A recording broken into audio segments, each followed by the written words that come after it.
today I'm here to talk about my Unicorn Celestial Extended deck, which is based on Commanders and actually uses this Tactician Stronghold, the Kansas State. It uses Kansas State basically with Shinju Junpei on later phase of the game just to buy extra cards, because the other stronghold that is specific to followers isn't that great. So I just use this playset of Shinju Junpeis because they have a really cool battle ability and also they are boxable, and so it's a kind of nice combo when it surfaces. It's just a playset, so it doesn't normally happen, so it doesn't matter if it doesn't, because the base of the deck are basically these guys, which are boxable commanders. We have a playset of Taken,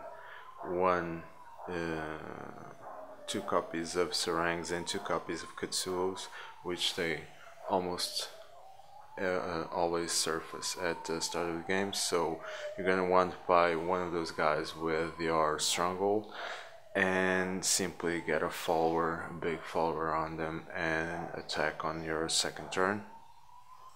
And you also want to buy one small farm if possible, and another 2 gold holding like stables or clan estates, for example. And then you're gonna get also your starting border keep, and on your second turn you're gonna have a bamboo arrows, so normally you don't have that many gold issues.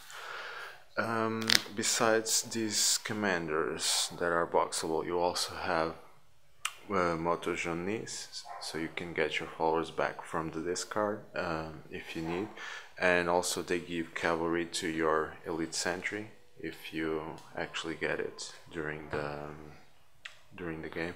I only use elite sentry if I have one of these guys in play, or otherwise if I'm trying to break the last province in the game, because it has a really cool straighten ability, a tireless straighten ability, and also it destroys a card without attachment, so it's pretty cool even though it's not a cavalry follower. I have Horibe or Warangs, depending on what you want to call them, that actually just bow or straighten a personality, and Motomorio, which give a melee attack equal to the force of one of your followers. So you're gonna have Champion of Thunders and Cavalry for Hire, so it's a melee 8 or melee 7 attack, which kills a lot of stuff. In terms of events, I have Wartime Allies, which gives me another 2 force follower when it surfaces after the first turn. Sometimes it goes to waste, but it's pretty rare. So I have a Glory of the Shogun, which gives me extra card draw whenever I attach one of those followers.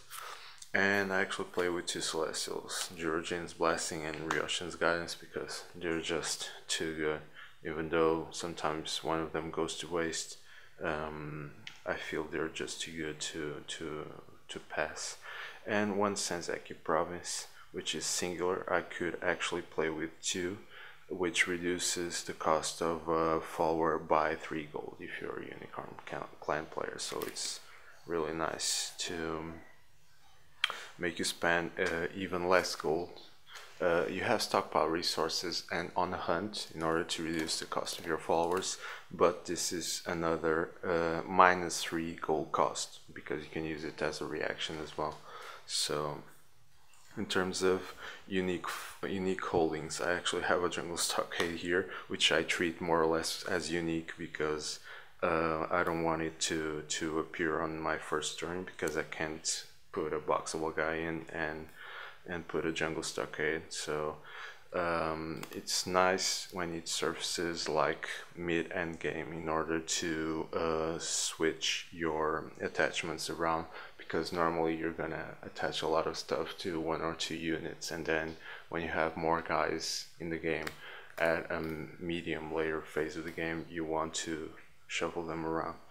I have a Shugoseido, which is awesome redirect, Temple of Jizetoshi, of course, to fetch followers, and Temple of Tengen, which works very well with Moto Juni ability, I can buy a card, discard a follower, and use Juni to equip the follower back on him, or use Shinju Minhi, which has a unique ability, which is a unique personality and has a limited ability to target a follower near the discard pile and put it in your hand.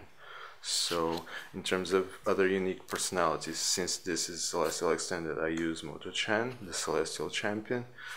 I use Shinju Warang XP, which when he enters play gives you another 0 force cavalry follower that protects himself or any other unit, any other personality, and you can bow it, use the battle it's to bow that 0F follower in order to destroy a card without attachment. So it has 0 force anyway, so it doesn't matter. Moto Taigo, which is an awesome personality. And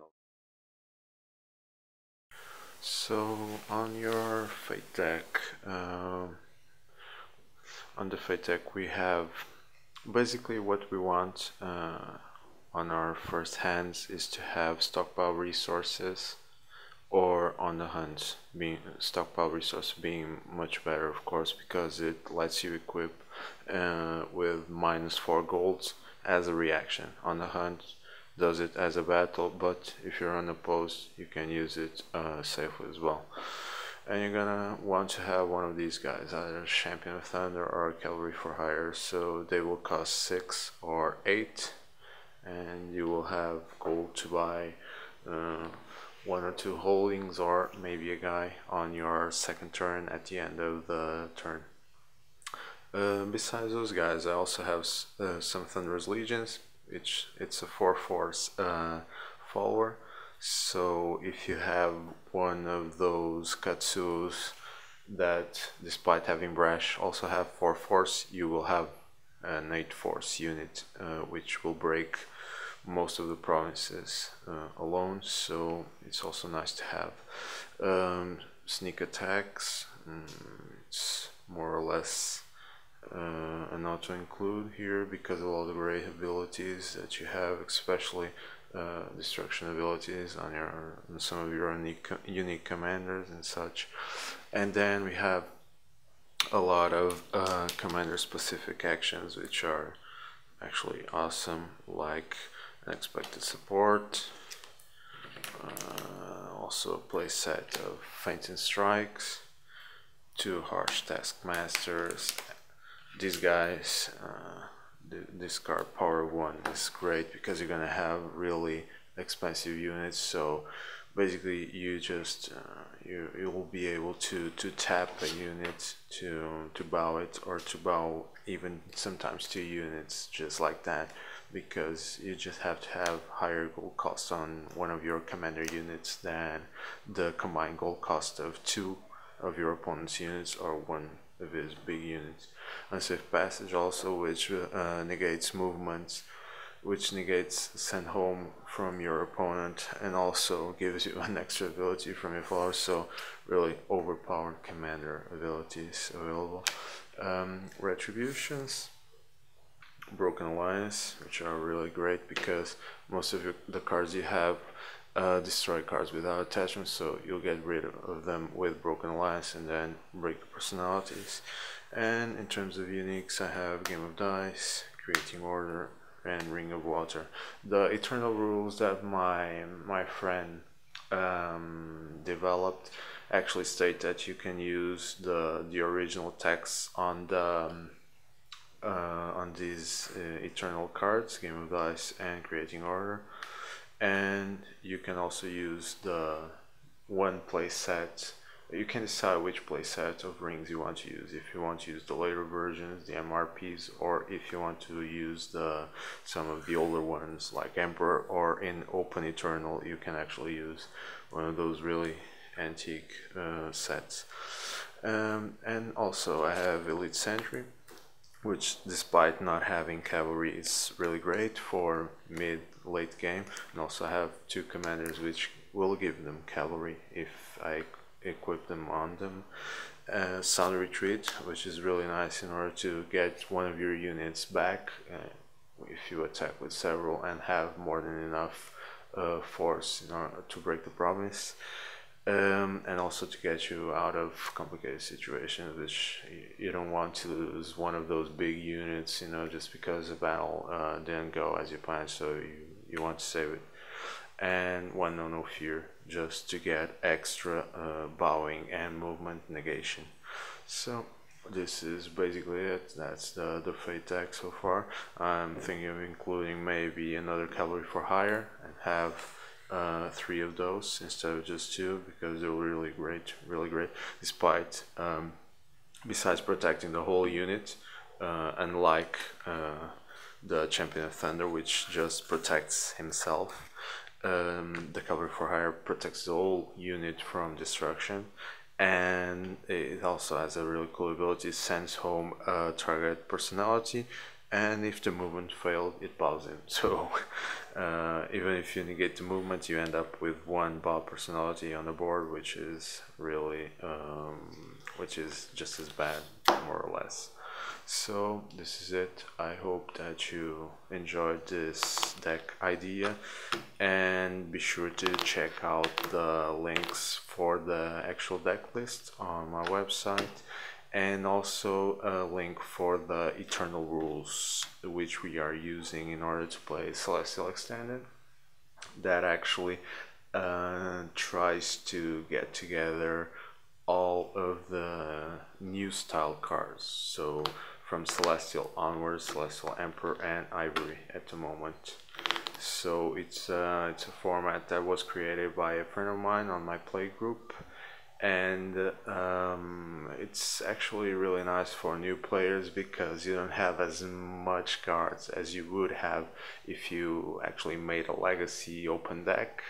So you have a smaller universe of cards. So guys, let's see how a typical start of the game would go. I'm gonna give this a quick shuffle. And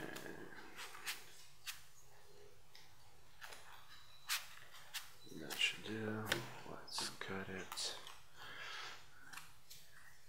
And let's flip it. Okay. So we don't want any of these guys that cost 8 to start. We're gonna get rid of all of them and hope for a Boxall. Trojan's Blessing. And here it is. We can go ahead and burn the second border capability anyway to see what comes up here. Okay. So this is actually pretty decent. You buy this guy and you buy this one as well. Let's see what's in our fate.